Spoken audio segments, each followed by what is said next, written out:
Hello scholars, आज हम लोग बात करने वाले हैं अटॉर्नी जनरल पे। पिछली क्लास में हमने देखा अभी काउंसिल ऑफ मिनिस्टर्स पिछली क्लास में था। आज हम लोग पढ़ेंगे अटॉर्नी जनरल। अटॉर्नी जनरल जैसे आपको पता है कि पार्ट 5 में आता है, सेंट्रल गवर्नमेंट का ही हम लोग जो अभी डिस्कस किया जा रहा है वो सब सेंट्रल गवर्नमेंट यानी सेंट्रल लेवल के जो भी ऑफिसर्स या पॉलिटिशियंस होते हैं उन्हीं की हम लोग बात कर रहे हैं। ठीक है, जो आर्टिकल 52 से लेकर के 151 तक आता है। ठीक है, तो आज हम लोग बात करेंगे अटॉर्नी जनरल। अटॉर्नी जनरल होता क्या, मैं थोड़ा सा रेफरेंस बता दूं क्या क्या हम लोग इसमें बात करेंगे।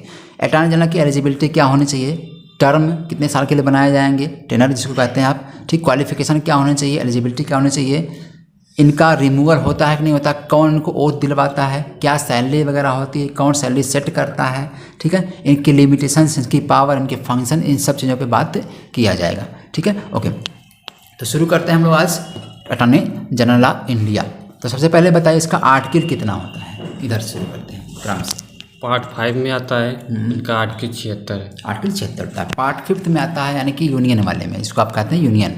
तो इसमें आता है पार्ट 5 में आर्टिकल 76 में होता है। ठीक है, ओके, इनको किस नाम से जाना जाता है, एक शब्द बताइए इनको किस नाम से। अटॉर्नी जनरल ऑफ इंडिया को हाईएस्ट लॉ ऑफिसर के नाम से जाना जाता है। ये गवर्नमेंट ऑफ इंडिया की तरफ से। ठीक है, हाँ, तरफ से बताइए भाई। ये हाईएस्ट लॉ ऑफिसर माना जाते हैं। इसका मतलब ये अब शब्द आपको आ गया लॉ ऑफिसर। इसका मतलब इनको किसका ज्ञान होना चाहिए, लॉ ऑफिसर का। तो अब बात कर लेते हैं कि क्वालिफिकेशन की। अटॉर्नी जनरल ऑफ इंडिया की एलिजिबिलिटी, ये भारत के नागरिक होने चाहिए। दूसरा, must be qualified as to be appointed as जज ऑफ सुप्रीम कोर्ट। किसी भी मतलब वह सुप्रीम कोर्ट में सुप्रीम कोर्ट के जज की एलिजिबिलिटी रखते हों। तीसरा, मस्ट बी जज of high court for 5 year. ये किसी भी हाई कोर्ट में 5 साल के लिए जज रहे हों। और advocate of high courts for 10 year, और किसी भी हाई कोर्ट के 10 साल के लिए मतलब वकील रहे हों। और एमिनेंट ज्यूरिस्ट इन प्रेसिडेंट ओपिनियन, ये प्रेसिडेंट के नज़र में अच्छे सलाहकार होने चाहिए, ज्यूरिस्ट।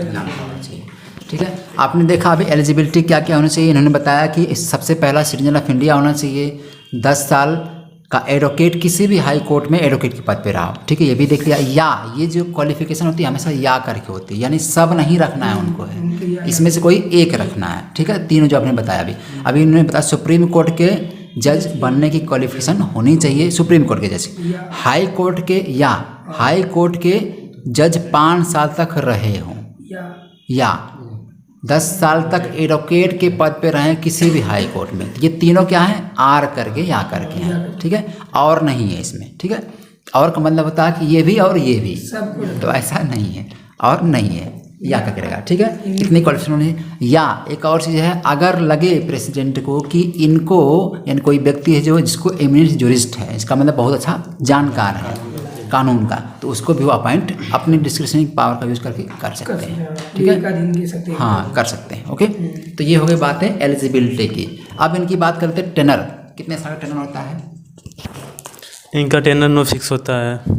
जब तक सरकार रूलिंग पार्टी में रहेगी तब तक ये बने रहेंगे, जब वो गिर जाएगी तो ये भी हट जाएंगे। ठीक है, हटा दिया जाएगा। क्यों? क्योंकि ये गवर्नमेंट ऑफ इंडिया के ही रिप्रेजेंटेटिव होते हैं, उसी के लायर होते हैं, उसी के एडवोकेट होते हैं, कह सकते हैं। ठीक है, इसलिए बता दिया।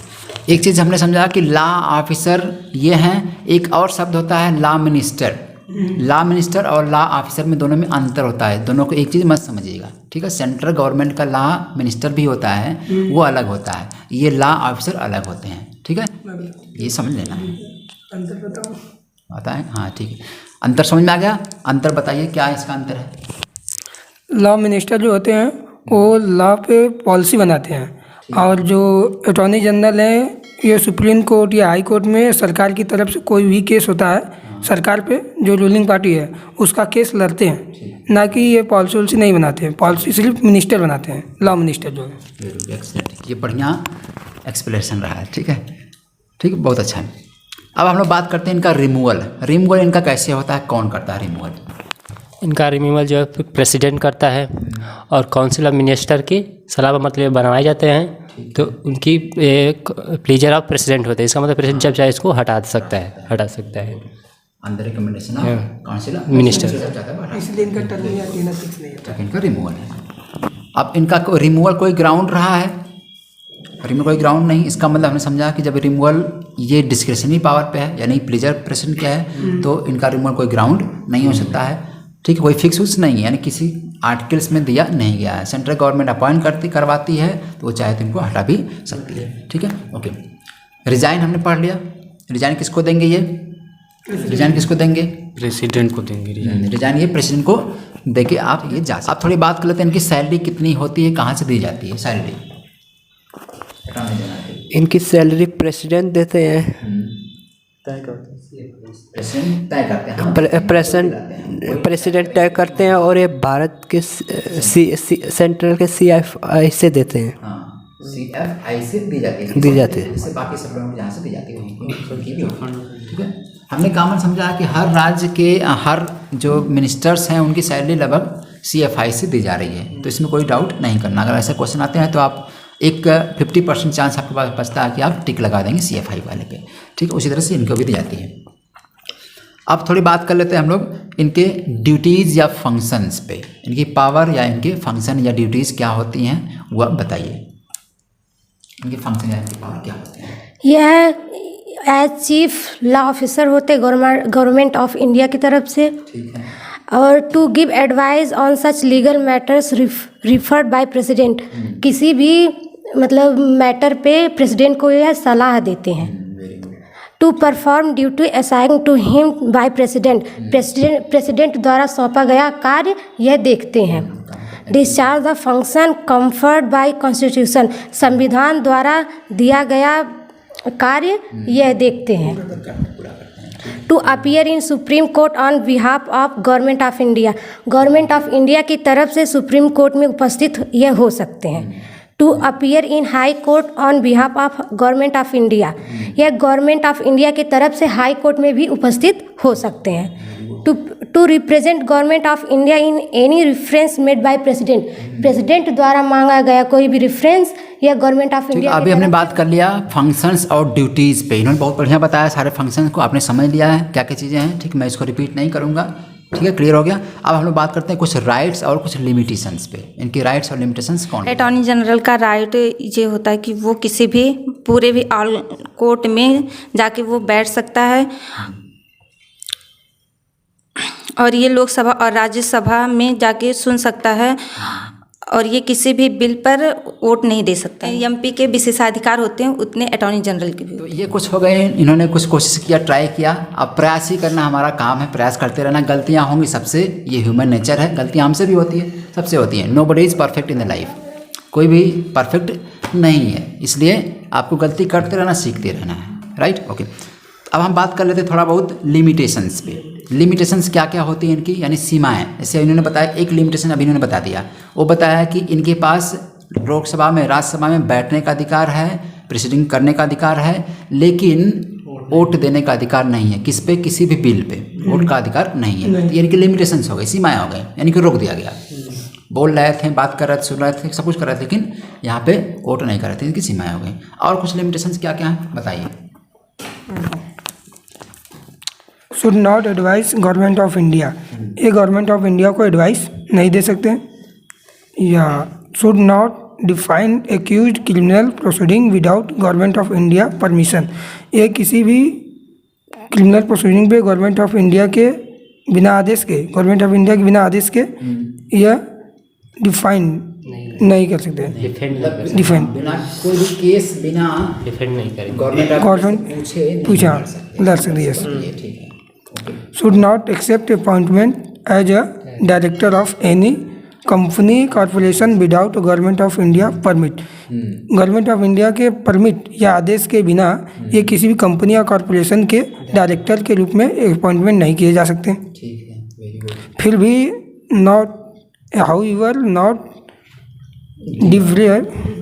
डिवार्ड फॉर प्राइवेट लीगल प्रैक्टिस, फिर भी ये प्राइवेट लीगल कानूनी जो है प्रैक्टिस रोका नहीं जा सकता। तो हिंदी वही नहीं करना है, फिर भी इन्हें प्राइवेट काम करने से रोका नहीं जाएगा। सिंपल।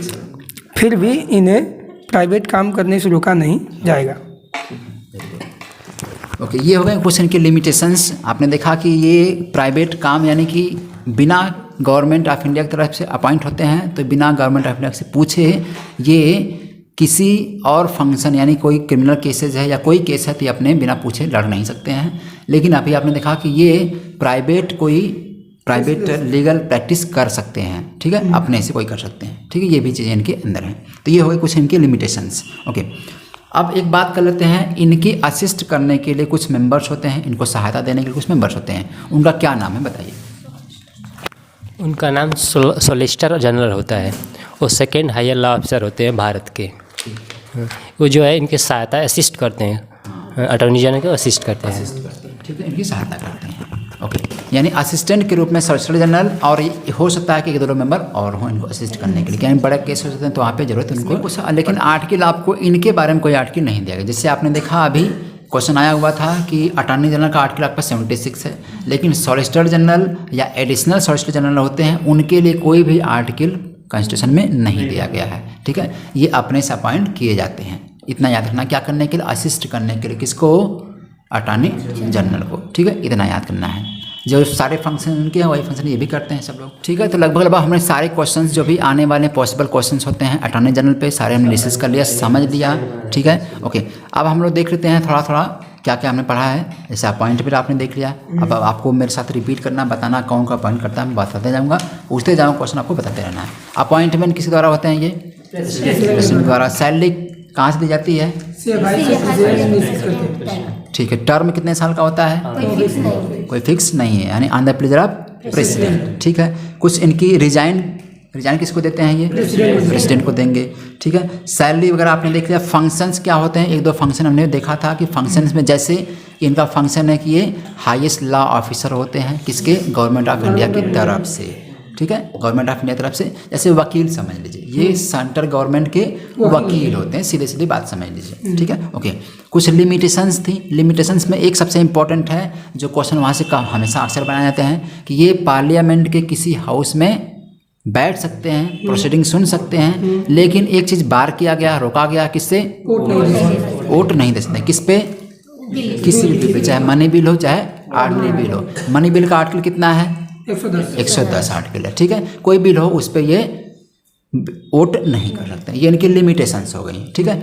लिमिटेशन से और हमने देखा कि बिना गवर्नमेंट ऑफ इंडिया से पूछे ये किसी क्रिमिनल केस को लड़ नहीं सकते, क्योंकि गवर्नमेंट ऑफ इंडिया की तरफ से इनको अपॉइंट किया गया है, तो सब कुछ उन्हीं के वकील से। आपने किसी वकील को हायर किया है तो आपका ही केस वो देखेगा ना, उसके काम जब तक आपने हायर किया तब तक आपका ही केस देखेगा, किसी और को नहीं दे सकता।